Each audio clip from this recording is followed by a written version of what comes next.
Hey everybody, welcome to the Houndsman HXP Podcast. Today's episode is something that's very special to me. I have gotten into purebred Salukis the last year, and multiple people in the Saluki community have told me, you need to interview Chris Mason. Luckily for me, Chris Mason now lives in Roswell, New Mexico with my other good friend, Mr. David Heiss, and I met her by happenstance at Mr. Heiss's house. I went coursing with her one day, and she had me just cracking up. She's really funny. She's also super duper knowledgeable, and I had a really good time getting to know her. And this was actually well before I worked for Houndsman XP. And well, last time we went coursing together, this was a weekend ago, I said, Chris, I don't care if I had to twist your arm, I'm having you on the show. And she was happy to be on the show, which made me happy.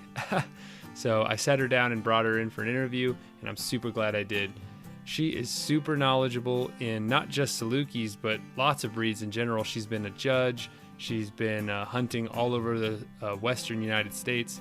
And now, luckily for me, she's settled down in southeastern New Mexico. I get to see her amazing dogs, and I get to learn a lot from her and David and Justin and everybody else I spend a lot of time with and am fortunate enough to talk to. So, without further ado, everybody, enjoy this conversation with me and my good friend, Chris Mason. Thanks. Well, anyway, tell me about the dogs you were running today. The dogs I was running today? Yeah. They're crossbreds, crossed up dogs. Actually, the only dog that I owned was Scoop, and he's a really good dog. He's been really good. David had two other dogs that I'm involved with, Copycat and Ruby, and they're crossed up dogs. They're like Saluki, Greyhound, Coyote dogs, and we call them Pecos Valley Salukis. I saw that. I like that. Yeah. And they're really good to run in Roswell. Very good. I would have never thought about putting coyote dog into a rabbit dog. I know. Honestly, I wouldn't. No, me either. But they run really good. They really do. Like, why? What was the idea? Well, David is trying to breed a multi-purpose dog. A dog that you could be a coyote dog and run rabbits with, both. That's the dream. Yes. And he has some, like Charlie, he's really good on Yeah. rabbits. And these dogs we ran today were mainly just rabbit dogs. But they're from coyote running parents. Yeah, Justin's dog Smokey is like, he is going to be a big dog. Right. That was a Saluki cross that I made. That was your idea, right? Right. Okay, everyone. We'll see what happens, because they're young. They're only like 14 months old, which I think maybe you'll find out with this next Saluki you get, that Salukis are slow maturers. They take a while to go. You can't give up on them till they're at least 2 years old. And then they last a lot longer. That's what You could run them anywhere. That's exactly and they're why I really got into Salukis. a nice coursing dog. That's exactly what because everyone's told me that. Everyone that I really respect in the Saluki community was like, give them time. So at just a shade under 12 months old doing that good, I'm like, woo! Wow. And you got to, put the brakes on a little bit. Yeah, Be I careful. know. That many runs a day. And his chest hasn't dropped yet either. Yeah. I noticed your other dog has kind of a shallow chest. Pronto? Yeah. But the Saluki should get a little more depth to it. Pronto's sister, Calypso, has like a super deep chest and a skinny little waist. She looks just like a track dog. I mean, and she's always injured. Yeah.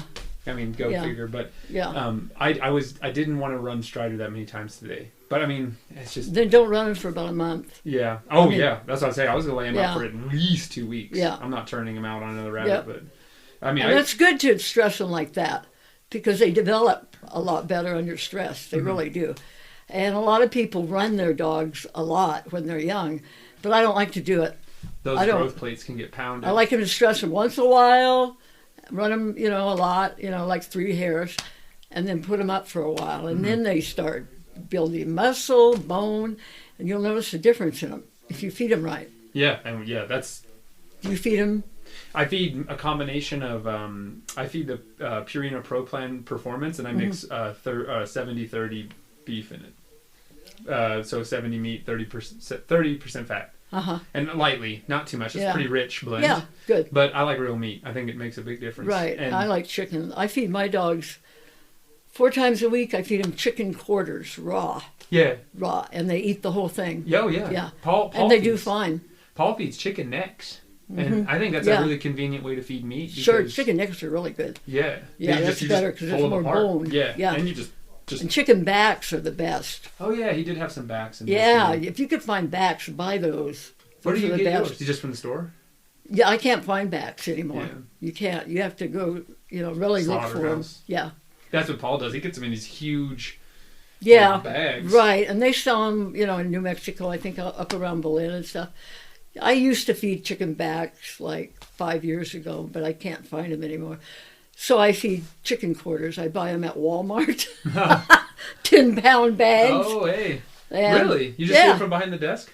Yeah. I just buy 10 bags. I see. Okay. Yeah.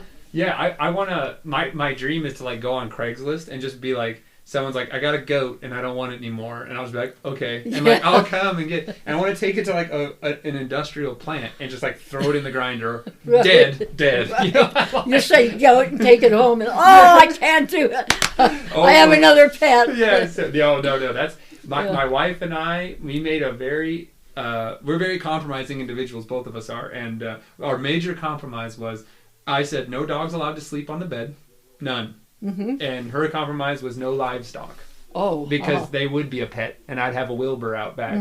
Because I hunt for all my meat, and it's so lean that I wanted to raise a lard hog to like mix fat in. No, my wife was like, no, like that would be my baby, and then I know it would be. So I want to try to find.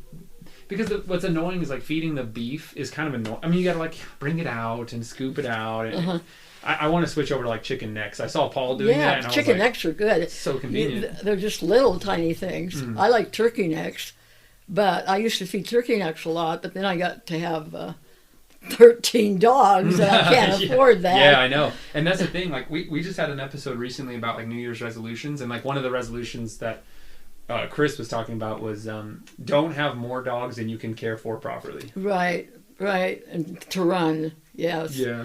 Because we have right at the max now. We have I have like 3 strings of dogs I could run, so that means I have to run them 3 times a week. Yeah, but you're so lucky because you can. Like, I couldn't even have multiple packs because I can only run on the weekends. Right. Right. And so you guys are spoiled. I know, it's fun. It's fun. I'm having a really fun time in my life right now. Yeah, I bet. Oh, really. Man, maybe I should. Of course, you're talking to me in the winter. Now in the summer, it's like wringing your hands, and it's too hot here. It's too hot. I can't stand it. Every summer, all summer, I just check the weather like every day. Yeah, I do too. Yeah. That's how here we are in the middle of the best time of year. I know. So we're going to run hares. We just got to find them. I'm coming back more. Yeah, okay. That was so awesome. It cost me $20 to make the round trip in my car. Oh, yeah. I was wondering why you guys didn't come down here. Yeah. He's busy. Yeah. Sure. And so, but I'm a total coursing addict. And so it's just completely taken over my life. I love it. It's so fun. What always blows me away, and growing up in a place, so like Truth or Consequences is kind of like that high desert, like transition zone. What blew me away is how a prairie rabbit holds. A brush country rabbit will get up and run away from you, like pretty far away. And a prairie rabbit, they just lock to the ground. You saw those rabbits today. And I've seen them, and especially at nut, because there's so much grass and only grass at nut, that they'll hold like a pancake. But today was truly an exception. Yes, and that's their main defense is not to run. On the prairie, they're... Not to run. Yeah, they're so vulnerable on the prairie. In the brush country, they're strong. Right. But on that... So we came up on a rabbit today, and Justin pulled up next to it, and it was probably 10 inches from the wheel. And we just stood there and looked at it for like 2 minutes. It was just you could just see its little eyes looking right at us. Did you get out and walk? I did. So did it take off? But I was probably 6 inches away from it. And so like I got the dogs out because I told Justin, I was like, you know what? Let's just run him. And the dogs had run a rabbit maybe like, I don't know, 20 minutes earlier. So I knew we were going to get smoked. But it was good. The puppies need to see a turnout. Come out. Yeah. Come up. Yep. Yeah. And so Sunshine still has never seen a rabbit just like come up. You know what I mean? And so I just got out of the rig, walked over, opened the gate, got my dogs out, and they heel real good. So I was like, heel, heel, heel. They walked around the rig, and that rabbit got up like 6 inches in front of Pronto. And off they go. And Justin slams the door, and the pups see it, and they go, you know? Yeah, that's the best thing. Oh, it was so fun. So yeah, today was kind of like a miracle day. I know. With all the rabbits and the good time we had. But you search days to find a rabbit where we are, and then we find one in like 5 minutes. I know, you just walk right up to it. Justin drove and was like, "There's a rabbit right there," and I was like, "What?" And he's like, "No, there's a rabbit right there." And I was like, "What?" That was awesome. Yeah, You got started in Salukis, right? Oh yeah, I was in Salukis for 45 years, 50 years. Yeah. How'd you get started? In Salukis? Yeah. Oh, I had a friend. Her name was Myrna Kuntz. And she said, why don't you go to this hunt with me? And I did, and I just was hooked like that. And I said, Myrna, we got to go get some Salukis for me. And I had Salukis at my house within a month. Where did you find them? George Bell and Sally helped find 2 Salukis, puppies, young dogs, Bear and Sean, and I coursed them in Nafka for a number of years. And then I just kept getting more and more. And then I started breeding dogs, and I breed a litter for myself and then sell the rest of them or place them or whatever I could do. And that went on, and I just couldn't, I had to stop. Yeah. Stop. Yeah. So I kept the ones that I had and raised them until they were old and they died off. And then I got into galgos. Okay, I want to elaborate on that too. Okay, how and why? Yeah, that was like how. I had another friend, Steve Garth, who had a galgo who moved to New Mexico, and he was, lived close to me, and we'd go coursing all the time, and I'd get beat by this galgo. Okay, wait, what is a galgo? Explain a galgo. Galgo is all it is a Spanish greyhound. It's a greyhound. It's probably the first greyhound that was ever created. Because they're Iberian The English, dogs, right? The English greyhound came from the galgo. The galgo came from the Celtic hounds. Mm-hmm. The Romans brought it in. Did they call it Vertragus? The Romans did? Yeah. And that's where the galgo came from. Of course, over the centuries, it's been added different breeds to it. And, there was a lot of greyhound, English greyhound put into it, probably in the last 20, 30 years. And now they're trying to get the galgo more authentic galgos in competition. There's a dog show before that the dogs are critiqued by a like judge. A bench show. Yep, and they have to be have galgo characteristics, breed characteristics. What makes a galgo different than an English greyhound? Like what would characteristic would that? Like what are those? Okay, I don't know honestly. Okay, I have no idea. Okay, they're a lot deeper chested. They're forward set in the front. They don't have the deep muscle that the English greyhound do, and they're bred more for endurance. They're actually a breed that I've determined, this is just all from my running experience, they're right between an English greyhound and a Saluki galgo. You have the English greyhound, a galgo, maybe a whippet in there, and then the Saluki. And they have a lot of Saluki characteristics. I think it's probably a Salugi, the Mongolian Saluki, and I think it's probably another breed shown in there. Why aren't they more popular here? I don't know. I have no idea.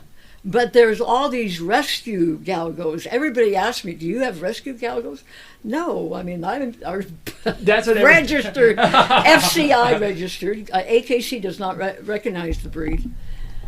So that's what I was, The AKC, no, they're not, the FCI registered.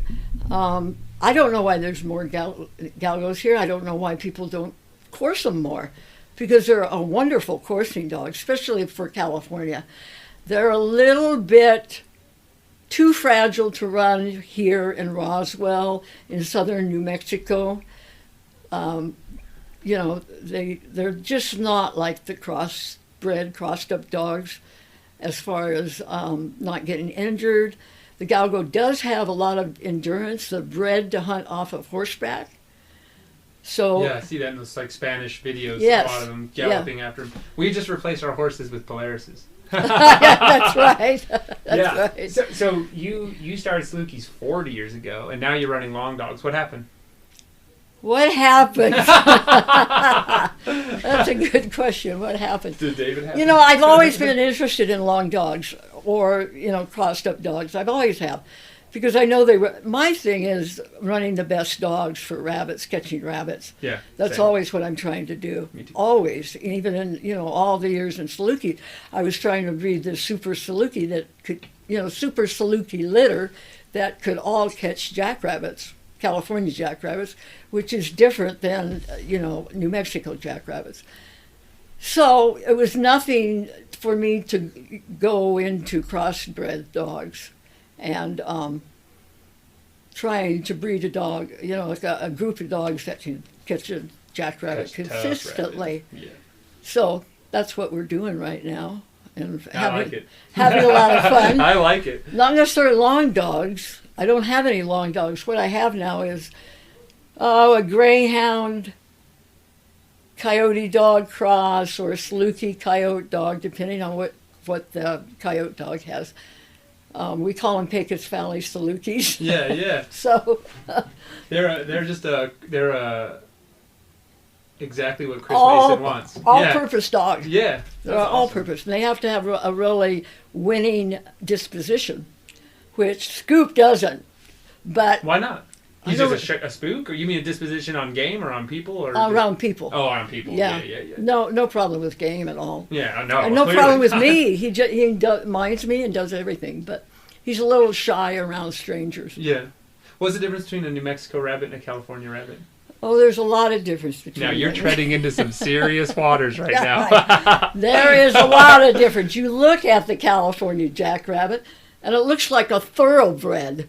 Really sleek, small head, slender body, beautifully manicured fur, just a really nice framed face. You look at the New Mexico jackrabbit around here, they have a great big head, Yes. a rodent mouth.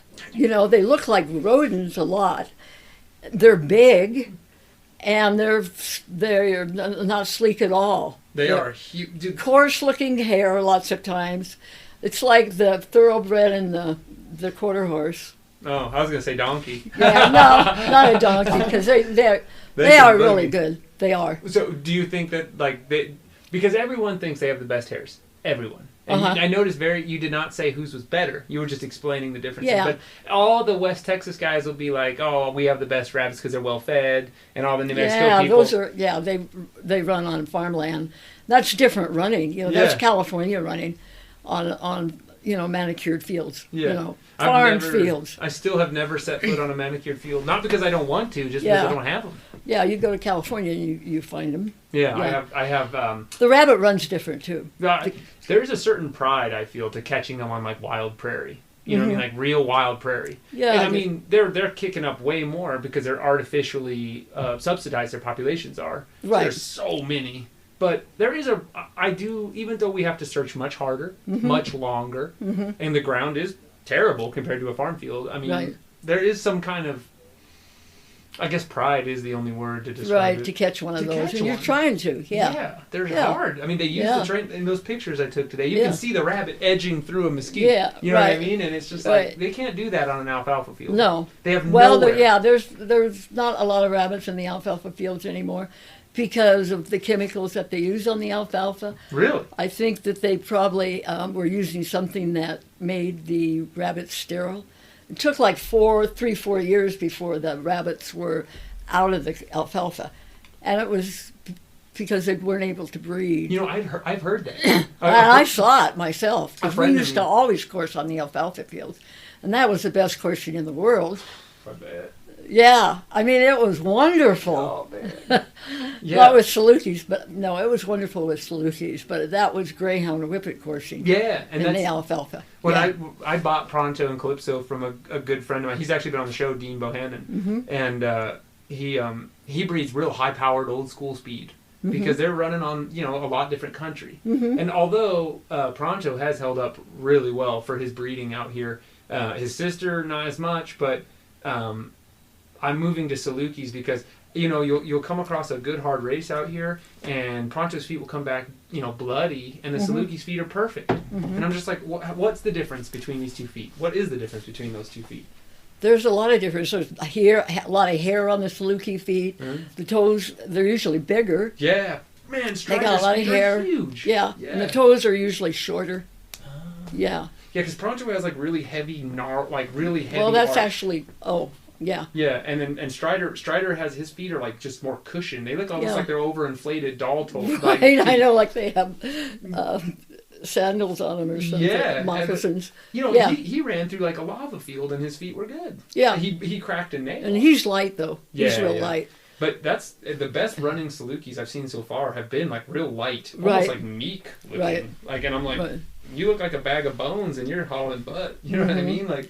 Right. And I'm used to, because really, smaller dogs. I'm just, So 2 litter mates. One is big and powerful, like Mouse, and the other one is just this meek little, and he caught all the rabbits. And he runs so good. Yeah. And he just looks like a little bone bag. You know what I mean? But he is, I mean, he's beautiful. He has beautiful hair. He's healthy, but he's just thin and light. Right. And you can't get any weight on him. Yeah. But he runs incredible. And he's caught all of the rabbits. So, I mean, he's always up front. Got a good mouth. Oh, yeah. He caught one with a front flip.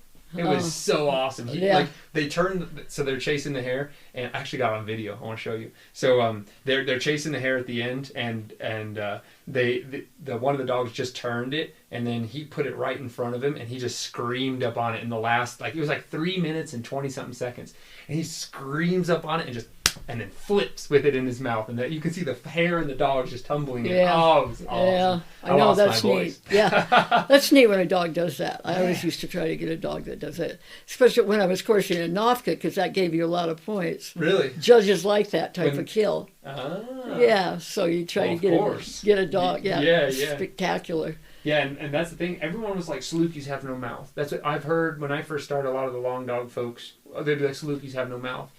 Everyone I've seen will pick a rabbit. Salukis have good mouths. Yeah. Everyone I've seen will scoop a rabbit right up. I think it's more like a greyhound doesn't have a good mouth, because they're always running past it and back and past it and back, and that goes on forever.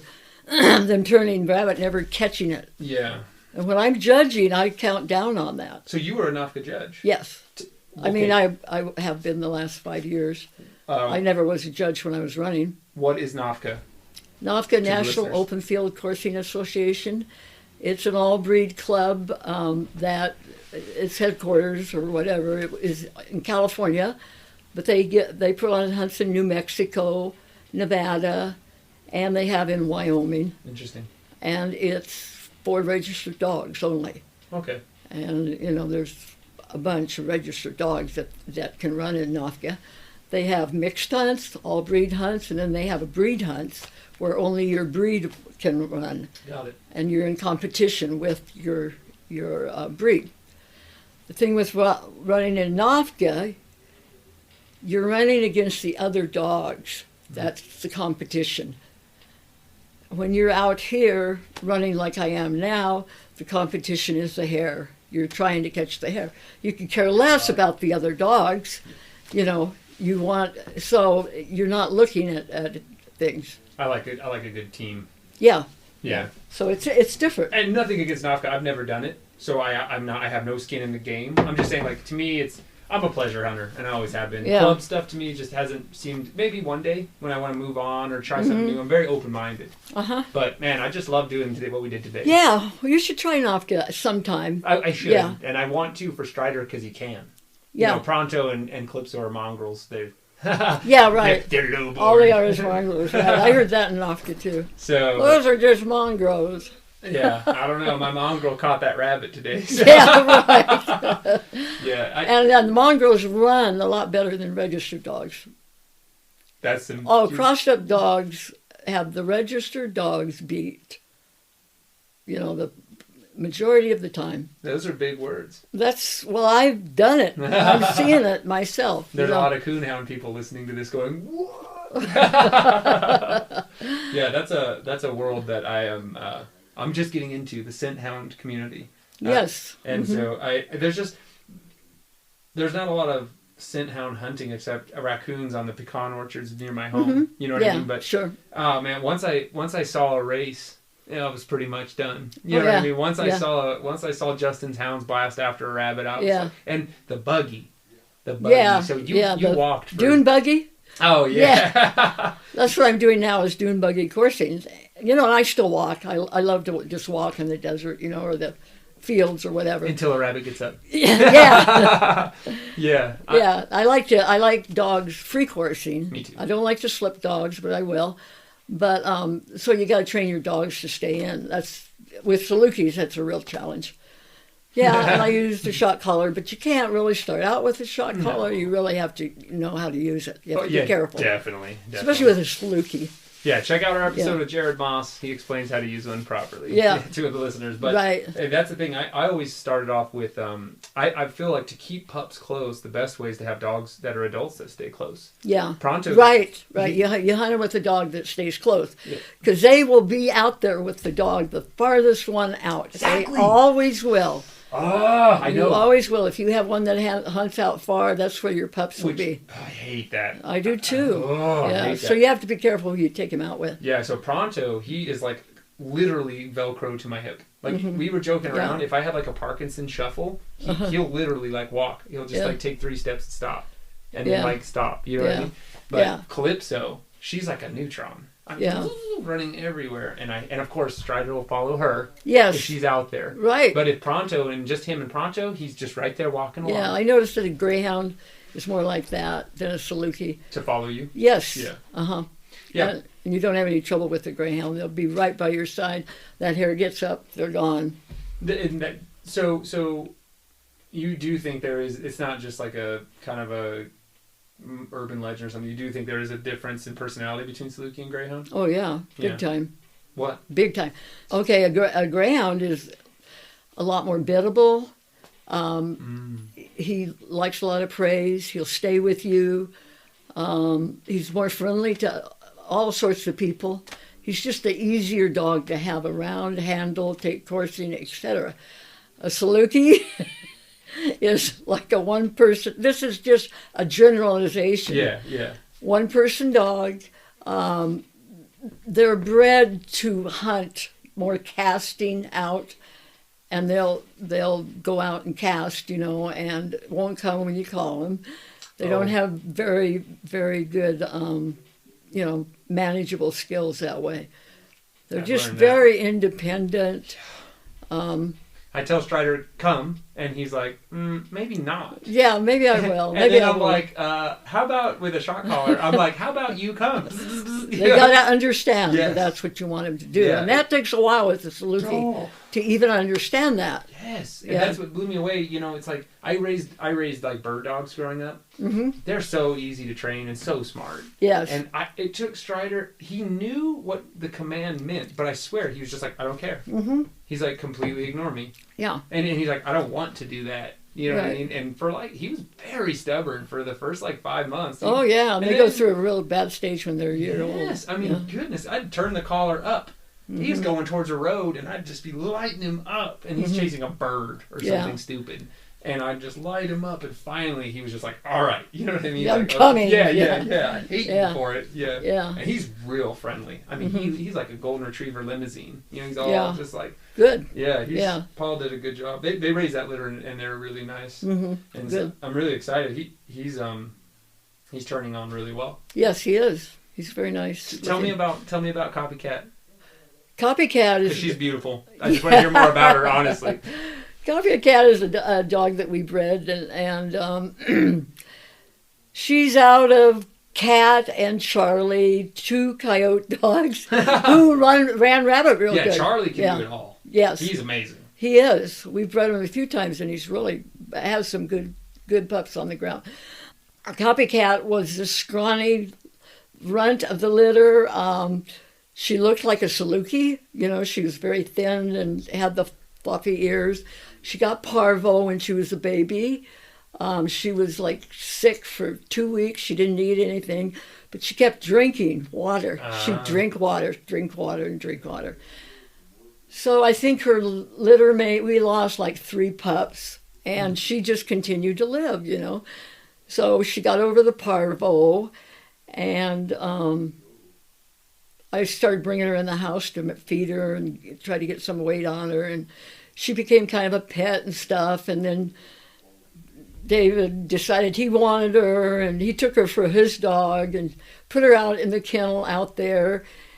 And she just grew and grew and turned into this muscle bound. I kept saying, David, you're feeding her too much. Don't feed her so much. She is so just and she jacked. Yeah. Turned out really good, real fast. Loves to run rabbits. Really nice, biddable dog, just easy to handle. She's so beautiful. Yeah. She's seriously one of the most beautiful gyps I've seen. Yeah. She's amazing. Yeah. And then you don't...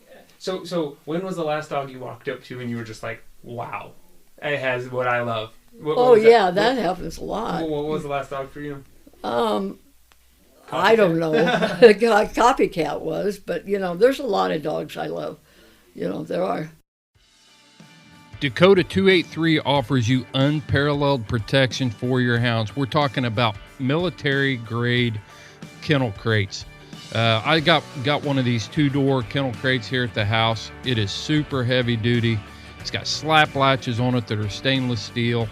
Easily fits in the back of an SUV, or if you're traveling with a camper shell, it's a great way to keep your dog protected while you are traveling. You just got to check out their Dash series. This is a watering system, and I've used a lot of these portable waterers over the years, but this system is all integrated into one unit, and the way it's designed out of high impact plastic, the water stays in the tank when you're not using it because you can put a plug in it. Check them out.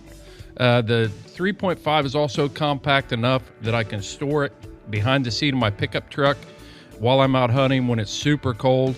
I've had exterior tanks before, and as soon as I go to cold climates, then I've got to figure out how I'm going to get water to my hounds, and the Dash takes care of that. So check out Dakota 283 at dakota283.com, and at checkout, enter the code HXP10 and get 10% off of your order. So if you're breeding a Saluki to excel here in New Mexico, what are you breeding for? I'm breeding for temperaments number 1.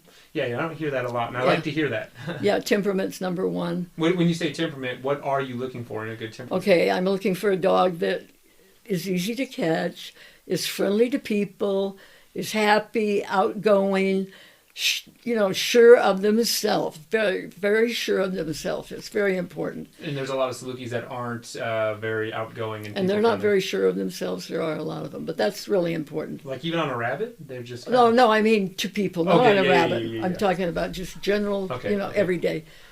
So we try to breed that, Gotcha. And that's what I'm looking for. And as far as, I have to have a proven Saluki, a Saluki that can catch jackrabbits, run, desert jacks, does a good job, before. That's really important. Yeah. I'll breed to a line that I know that's good, that's proven. Everyone talks about feet. Feet? Oh, yeah, feet are really important. I've learned that the hard way. Feet are really important. What's a good foot? A good foot is one with short toes, wide, short toes, but tight toes. And that's about it, Yeah. I mean, they could be smooth. They don't have to have a lot of feathering on them, but they have nice thick pads. That's what I like a dog that moves lightly, light on their feet, not real heavy. They have a really high trot to them. Yeah. Right, moves lightly. They move so efficiently. That's something I've really noticed about sighthounds in general. Obviously, they're bred to locomote. You know what I mean? But of course, I like a dog that's straight in the rear. That's a biggie for me. So you mean like its top line is straight? No, straight. The back legs are straight. They don't have the big curvature to the back legs. They're more straight. A moderately angulated dog will be good. In the hip? No, I'm talking about the back legs. Oh, back legs still. Okay. Yeah, okay. Moderately angulated. You see so many Salukis that are over-angulated for running. You'll see an over-angulated dog run good once in a while. But you see a dog that's straighter in the rear, they have straight, they run really good. Your dog's a little straight in the rear. Doesn't have a lot of angle to it. He would be moderately angulated. He's not real straight. He's still young. You think maybe he'll grow differently? I don't. Yeah, yeah. But And when I was breeding Salukis, I bred for dogs that were straight in the rear. You know. Forward set too. Oh, okay. The front assembly, the front shoulders, forward set on the rib cage. Of course, that's what the galgo is forward set. Meaning they just carry more weight up front? Their whole front assembly is placed more forward on the rib cage. Oh. In other words, they don't have a lot of return. They have enough return of upper arm, but you see a lot of show dogs that are real. They have the return of the upper arm. They're way laid back. Oh, okay. I like the front to be straighter and forward set. A lot of breeds have been altered, I'm going to say that in the PC way, by the show ring. What is the difference between a show Saluki and a good hunting bred Saluki? Are we treading into dangerous water? We are. Okay, we'll back out. I mean, I'll say something now that there is a dog that won the national Saluki show last year. A dog that Fiona Bennett bred out of her dog Hammer. The dog's name is Sky. It won the whole shebang, and it's out coursing and winning. Very good dog, but it's a real moderate dog. Mm-hmm. It's not really extreme. The show ring makes everything extreme. And so that's what I'm saying. What is an extreme Saluki, I suppose, is what I mean. But that's, again, I don't want to bother. Yeah. I mean, okay, fair enough. Yeah, and that works for me. Yeah, it doesn't matter. Sighthounds do seem, luckily, since they're not super popular, honestly, you do find good show dogs that can run a rabbit. Yes, you do. For sure. Yes, and you're always looking for that. Yeah. You're always looking for that, and every once in a while you'll find one. But generally, they don't look like it could run a rabbit. Maybe they can. You can't look at a dog and tell if it can run a rabbit. That's the big fallacy. By looking at a dog and saying, what's inside of a dog, what you can't see is more important than what you can see. That's so true. For coursing, for running dogs. What's inside of them? What's their, their reflexes, their desire, all that.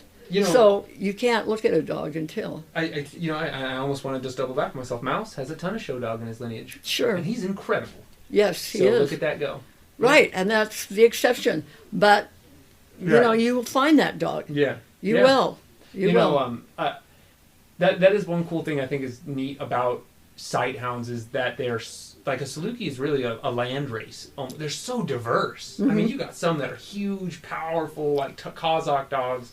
And then you have these Arabian Peninsula dogs that are just these little spindly bone bags that can fly over the desert for 5 minutes straight. Right. So they are really a neat dog. I'm loving...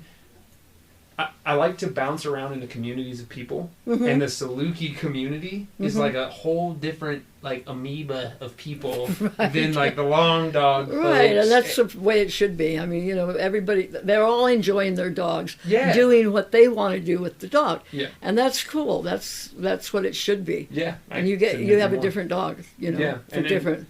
That's the whole point of the show. We represent everyone. I mean, there's people out here that are catching sewer rats in New York. You know what I mean? And that sounds awesome. I mean, just enjoying your dogs. And I agree. That is what it's all about. Right. I had a half English pointer, half bird dog chasing rabbits at night with a spotlight. I didn't know any better. I didn't even know this whole apparatus existed. I thought I was resurrecting some ancient sport. And I thought I was just the coolest dude ever. And I really enjoyed my half bird dog, half pit bull. And now I realize that she's running with 7 anchors attached to her compared to these dogs. Some of the bird dogs run well. Yeah, but I mean... Not like a sighthound. How many times, Chris, because I've only been coursing for 3 years. Mm-hmm. How many times has this happened to you? You get excited after a good race. You are still high on that race. You go down to the bar or whatever, and you're talking to some people, and they go, what do you do? And you're like, well, I just ran a rabbit. And it's fun. Right. They're like, my German Shepherd catches Yeah, rabbits. right. How do you deal with that? I don't know. I just, I'm amazed. That happens to me, and yeah. I mean, I'm just like, I just think it's so funny. Like, I always ask that to people that love to talk about it, because I was just at a house party, and my buddy said his Kelpie caught 2 jackrabbits in one day in the open field. And the third one, he just ran up next to it, but decided not to catch it. Yeah. And my wife, of all people, she's like, my eyes hurt from rolling through my head. I was just like, I mean, you got to be nice just because I want to be nice, But it's just like, you're like, okay. Because I'm running these, like, weird-looking mutated dogs for nothing, Like Kelpies can be fast, though. I mean, sure. Yeah, but they can. They're little, tiny Kelpie dogs. I mean... I have a pretty and this is no disrespect to the Kelpie people, but I would have a pretty comfortable feeling betting a majority of my savings account on that rabbit if you dumped a bunch of dogs out after that rabbit. Out here for sure. So when you get on a rabbit and you have a team, if you had to build a dream team of 3 dogs to catch a good desert hare, what would you build? Well, it'd be crossed up dogs. Yeah, but like do you want like one dog that maybe has good speed? I don't. I wanted 3 dogs who could catch rabbits. Any 3 of them could catch a rabbit. Okay. Yeah. I don't like to do that. I don't like to put a greyhound type with a distance dog and then one that runs in the middle. I hate that. Okay, I want to hear why. Why? Because that's not fair to the jackrabbit. Oh. Yeah, that's not fair to the jackrabbit. Okay. I want, because I've had like amazing success doing that. Right, I know you can. Oh, you can catch them all the time doing that. But if I'm gonna run 3 dogs, I'm gonna run 3 sprint dogs. Oh. Or I'm gonna run 3 fair dogs. I and can then admire there's that. Flowers looking. Yeah. But really, I would rather run crossbred dogs because you could put all that together and get a good team. So you believe that a crossbred dog can be excellent speed and excellent endurance? Yes. You think yes. Okay. Yeah. Yes. That's what you're trying to do when you breed crossbred dogs to catch jackrabbits. And I don't like to do the speed and the endurance dog running together. I hate that because the rabbit doesn't have a chance. I mean, I agree. I don't think it's fair. Me and Justin, our first year, we turned out 2 powerful early speed, Pronto and Ali, and we had 2 Salukis. We caught 90% of our hares. Yeah. I mean, you're right. And of course, that was my first season. Sure. So I was just like, oh, and you get so high on your dogs. And old David out there told me a pretty funny thing. He's like, right when you were about to get real high on your dogs, you're setting yourself up to get humbled. Right. And you get outrun and you just feel like you're just searching for excuses. What happened? What happened? Right. I've gotten to the point now, luckily, where it's like some rabbits are just uncatchable. I firmly believe that. Mm-hmm. I firmly believe that some hares you just cannot catch them. Right. I mean, I've seen 6 dogs on one rabbit. 6 dogs tend to make them more uncatchable. Really? Because the dogs run into each other. They get in their way. Running 6 dogs is not sporting. It's not good for your dogs. You're going to have your dogs running into each other, T-boning, and you have a young dog that's not real sure of himself yet, and he gets T-boned. That's it. He's done. He won't run again, and you've lost your dog. Wow. I mean, he's just really hurting. I will not run 6 dogs. The most dogs I'll ever run is 4. Oh, 4, yeah. But I like to run 2 or 3. Mm-hmm. And I think 2 is the fairest for the jackrabbit. I agree. I've had 2 good dogs. Yeah. You usually get beat. But that is the fairest. I've had great success with my 2 black dogs. Yes. My Bohannon dogs. I've killed plenty of rabbits. Matter of fact, well over 3/4 of them. I've turned out on 8 and I've caught 7 this year with just those 2. And Strider. But I mean, come on, 7-month-old Strider's not doing anything. Right. You know what I mean? And so, and last year I had a tremendous success rate with my 2 Bohannon dogs. They did great. I mean, they made everything. And I agree with you. The big pack running is what we've been doing this year because we can't find a rabbit. So we just put them all out to find one. You know what I mean? But I agree with you. I like 3, sometimes 4. Yeah. Sometimes 4, especially if you have a pup in there that needs to. Yeah, and if you have a lot of dogs to run 4s, but I'm getting so I hate to run 4 dogs now. I like that though. Yeah, no, 3. It's all about being fair to the jackrabbit. I totally It really is. It has to be a sport. You have to give the jackrabbit the same opportunity you give your dogs to evaluate your dogs and see how they're doing.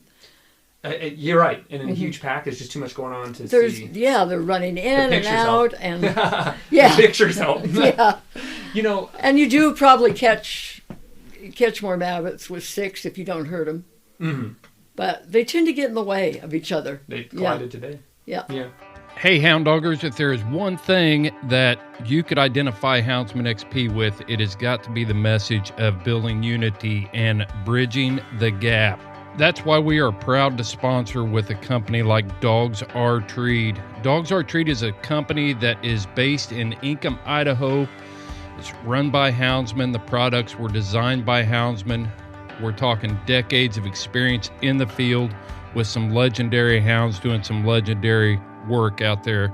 And Kevin Hall has put his decades of experience into building products that benefit you, the houndsman. So when you're shopping for your gear, check out Dogs R Treed at dogsrtreed.com. And if you go to their website at checkout and enter the code HXP 20% off, you will get 20% off of your entire order on all of their branded products. Leashes, tie-outs, medical kits, paws are protected. Build your pack from the ground up and support a fellow houndsman that supports your lifestyle. Enter the code HXP 20% off at checkout. Go to their website today at dogsrtreed.com.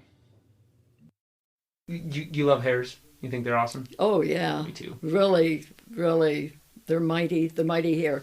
Yes. I've had great respect for the hare for 45, 50 years. It started out that way. Do you still remember that first moment when you saw a hare really run and you were just like...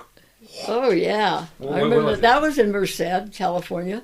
And I was living there. And, well, actually, I went to my first Nafka hunt. And I was like, wow, this is cool. It was just so neat. And then I got the 2 Saluki puppies. And I started taking them out. And that... They never caught anything. They were slow, Yeah. But, I remember certain things. I remember the first time that they caught a rabbit, and I called up Myrna, and she goes, "Bear just caught a rabbit, She goes, "Oh, how nice.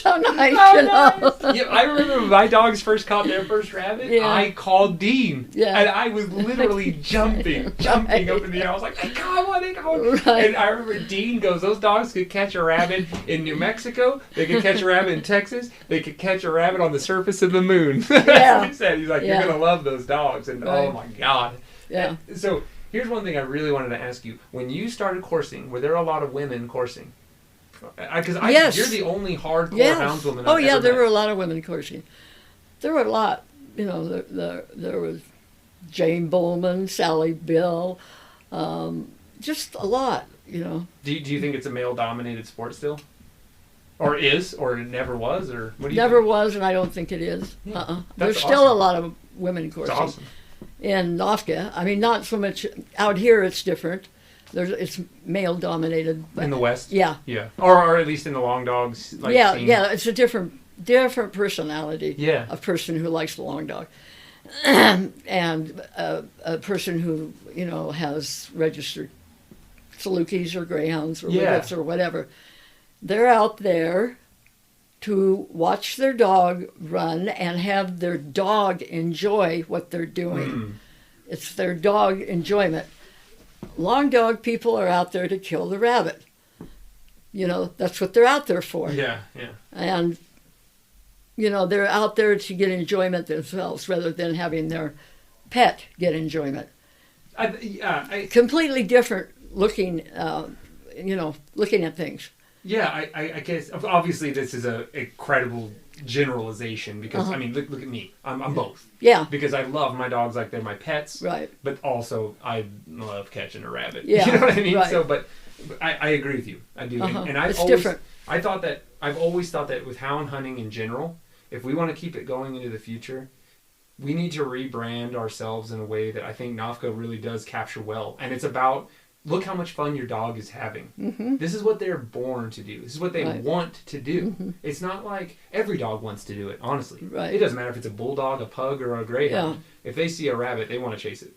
And Right.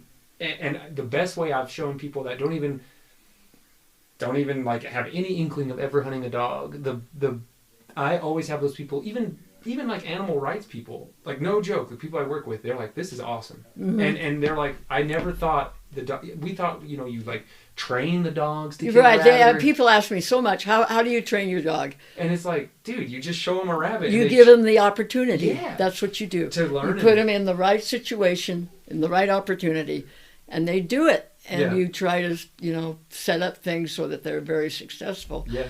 by, not necessarily running caged rabbits or anything like that, but putting them in the field Of where course. they're successful. Yeah, and I agree. I mean, Yeah. I just think so do you think coursing is on the rise, on the decline, or in stasis since you started? Well, it's very much on the decline. Organized coursing. NAVHCA is on the decline, I think. Why is I don't that? know. Do you I know? hate to say that to the NAVHCA people.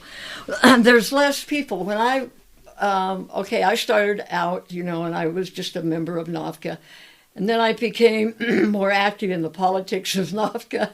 I became the ASA hunt master and put on all the Saluki breed hunts for the Salukis. And I had three fields of 15 dogs running at the hunts Wow, those for galleries years. must have been amazing. Yeah, I had to find 3 areas for them to find, and then we'd all have to meet and get together and have a cup runoff. It was usually a cup hunt. And so, that was 45 dogs, 45 Salukis that you had to find rabbit for. And running in packs of 3? Yep. Oh my Yeah, God. and then they had finals and stuff. You could never do that here. No, you could never do it in California. Now, I was ASA hunt master and I was a field finder. And that was a harder job than being hunt master because I had to find the fields for the whole club. Mm-hmm. So all those fields that NAVHCA is now running in California were our fields that I found.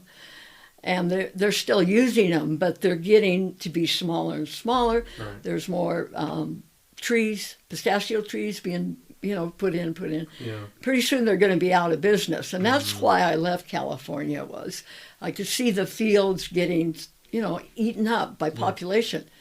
And so I thought, well, I'm going to move to New Mexico where I could, run rabbits until I die. And that's what I'm doing. And what's so funny is New Mexico, we used to have so much more grassland here, but climate change, climate change. The whole terrain is changing.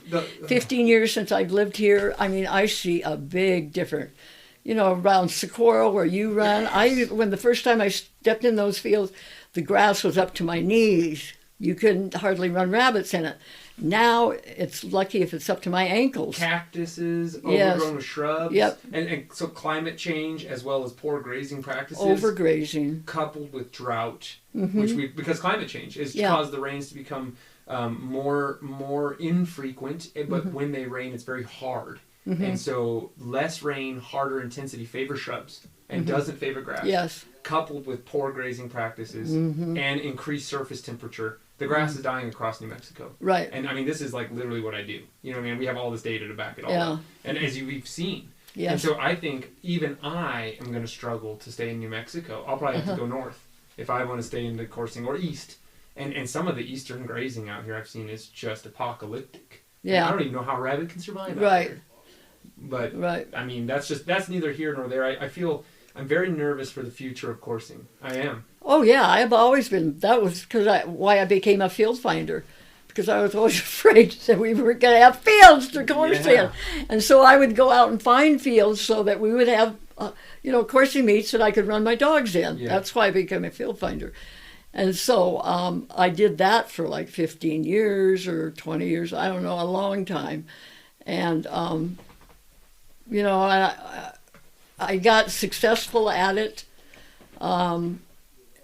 Getting permission, of course, you could find the field. You have to find the field. Then you have to go in the field and find out if there's rabbits. And then you have to approach the rancher.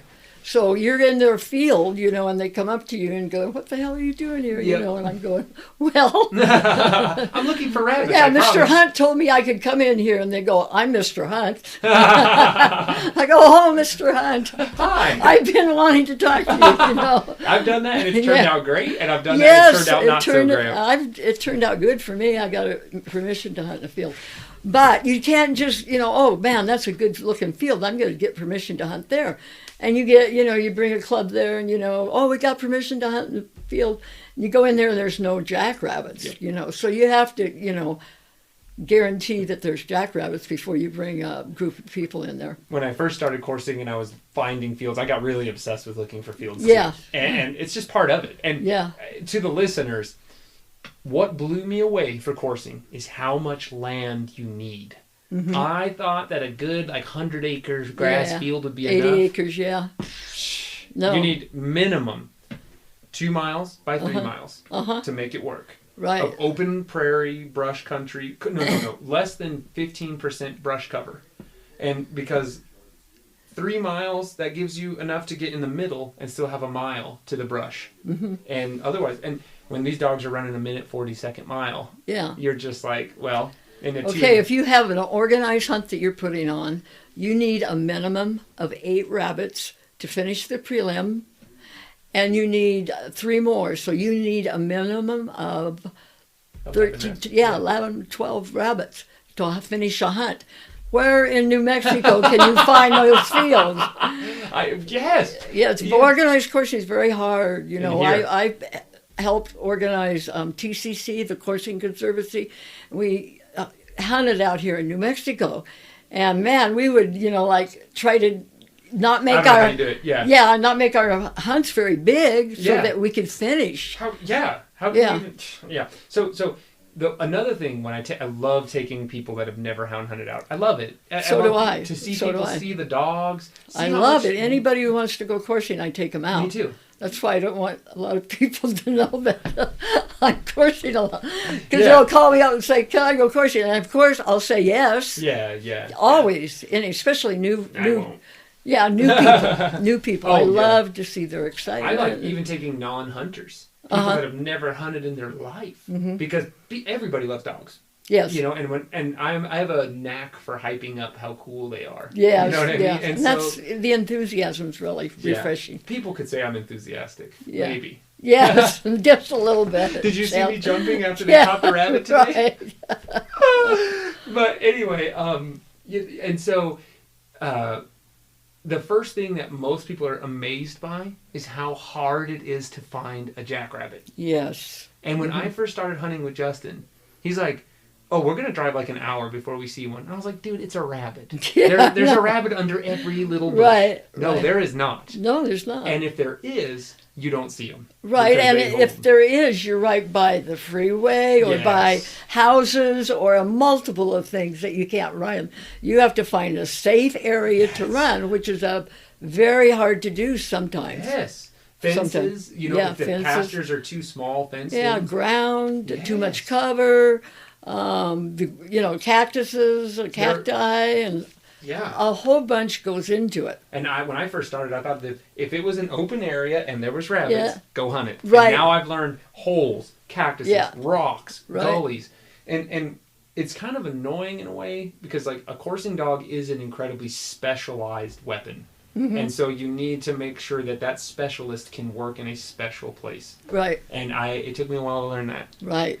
They're not these trail hounds, these dry ground mountain lion dogs or these dry ground coyote dogs. Those dudes, because they're not running so fast, they can truck over awful places. Yeah. Awful rocky places. areas. Yeah. Right. And the joke is like, where do you find a dry ground mountain lion? In the worst place. Like in the place that you don't ever want to go. Yeah. You know what I mean? And so, but with a rabbit dog, I mean, if there's rocks the size of a tennis ball everywhere, they're going to shatter their legs. Yep. And so I learned the hard way, even gravel that's like, the size of like smaller than a ping pong ball, it'll destroy them. Right. Destroy them. Yep. We're trying to breed a dog that it won't destroy. That's the dream. Yes, but you still have to be careful. Yeah, of course. And that's the thing. How much land you need, and then also jackrabbits are hard to find. Yes. So have you ever used a finder dog? Yes, I used to have a whippet that I used to run out in front of me. Well, that was in the alfalfa field days. Okay. And they work really well in a alfalfa field because they work right in front of you. I've never used another breed out here, desert coursing. Mm-hmm. I don't know how it would work. I used that half bird dog, and she was really good. Justin got a hunt with her a few times, and 100% it increased our odds of finding one because she's not just walking around. Mm-hmm. Bird dogs, I mean, you know, they're smelling, sure. Oh my God. Yeah. And they never run out of steam. Right, like, they can hunt all day, and they just quarter. Yep. She never pointed. She's half pit bull. She would just flush them. But it's so nice to just, like, you'd see that tail start really... You get ready. And we're already pulling, and the dogs were already screaming in the boxes. They knew, and then here he comes, and they take off after him. Yeah. And it was cool when I was on foot. I agree with you. There is something about walking that is magical. Mm-hmm. It's just relaxing, and it's almost spiritual, almost. Yes. To just be on foot with your dogs. Right. And just watching your dog, you know, if they're loose, you know, moving in the field, you know, trying to evaluate your dog, how they look, you know, and yeah, it is magical. When you're walking in, like, the grasshoppers and you feel the wind in your face and the grass crunching under your feet. Mm-hmm. And the rig, I think a horse would be cool, but then you're dealing with a horse. Right, you have another animal to deal with. I don't want to do that. No. My rig is out there, it's out there quietly waiting. But I like dune buggy coursing, you know, because of my age. I'm going to be 75 next year, and I just can't walk as much as I used to. And, you know, dune bug coursing, you know, you could keep doing it. David's 80, and he's still doing it. Yep. So, well, and it's just awesome to watch your dogs. Mm-hmm.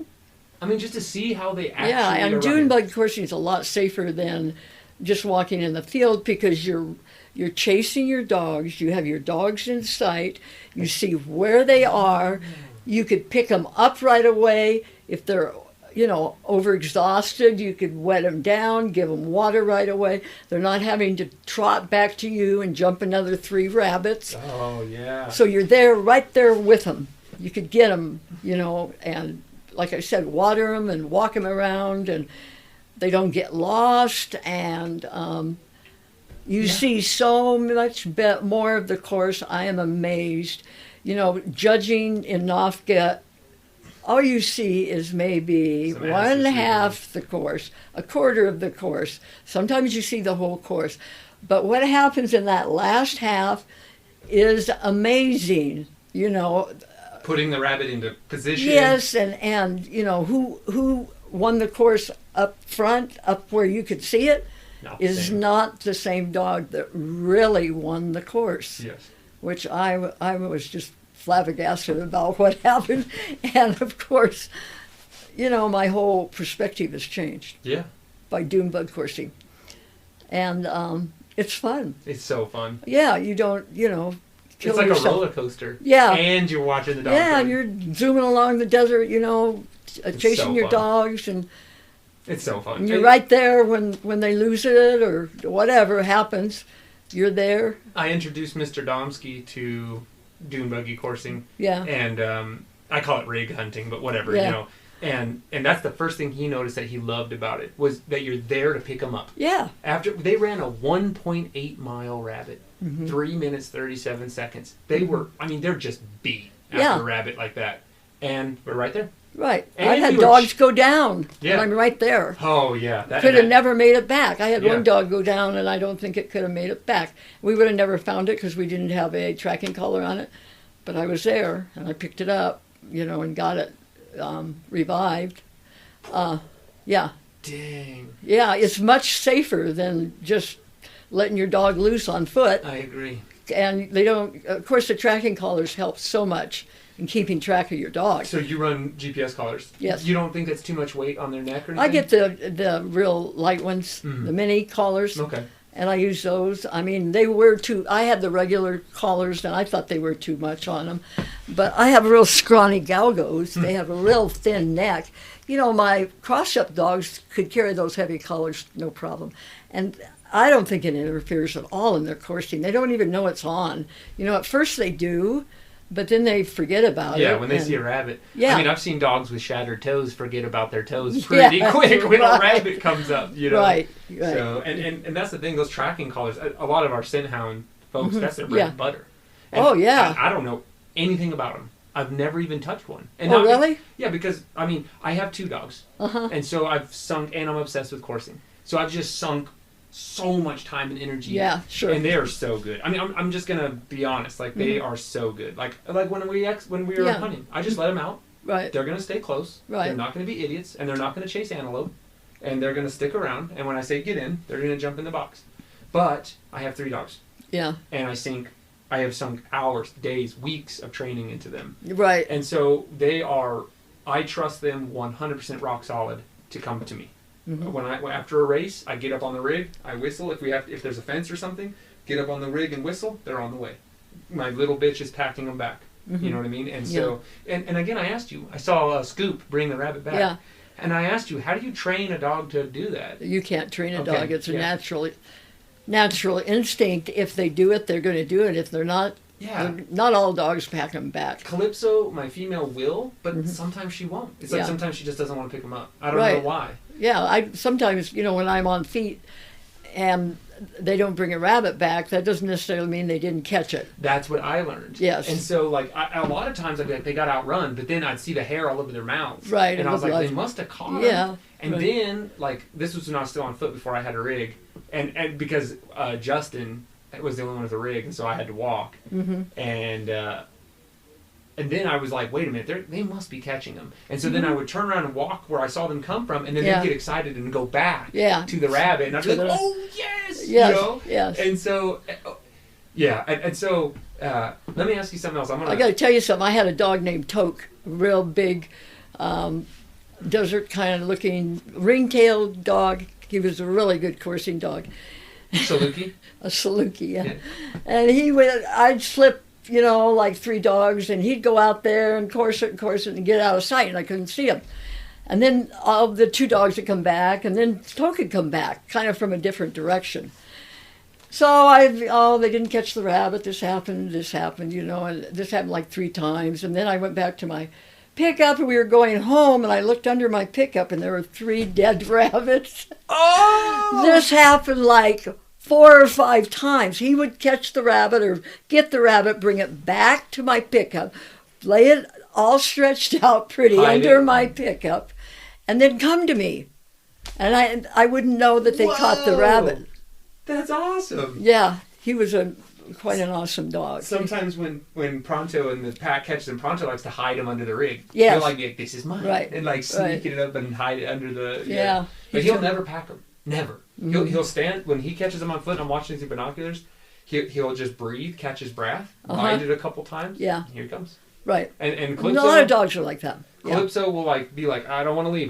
Right. And sometimes she'll pick it up and carry it like halfway until she's tired and she just drops it and keeps coming. But that Strider, he will not leave him. Yeah, The first time I walked and they caught for him in September 1st, actually, they caught the rabbit and he guards him. Man, he's mean. He lays down right on him. Yeah. And he won't let anyone near him. He'll bow up and bare his teeth. Yeah. But he'll probably always pack it back to you. He will? Yes. Because he doesn't want to be... Well, what happened was they left him. And they were like, he was like over a mile away. Yeah. He was a little speck through my 15X binoculars. He starts crying and whining because he's alone, but he cannot leave that rabbit. Yeah. And so he'll pack it back. If I left him, he would have eventually just picked it up to come back. Gotcha. Yeah. Because he's totally obsessed with them. Yeah. I got a picture when I was hunting with Mr. Domsky, and he fell asleep on the rabbit.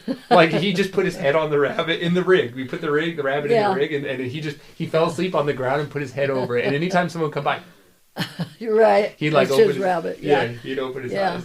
And most of my dogs bring back the rabbit. Some of them, the 3 dogs I run.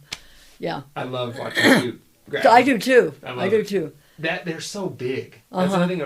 Our Eastern listeners, I wish they could see. A hare is like 20 inches long if you outstretched him. Like, get his leg, and he's probably a good 2 feet long. Right. Their ears are probably a foot long, maybe. They're big. They're 8 pounds, 10 pounds.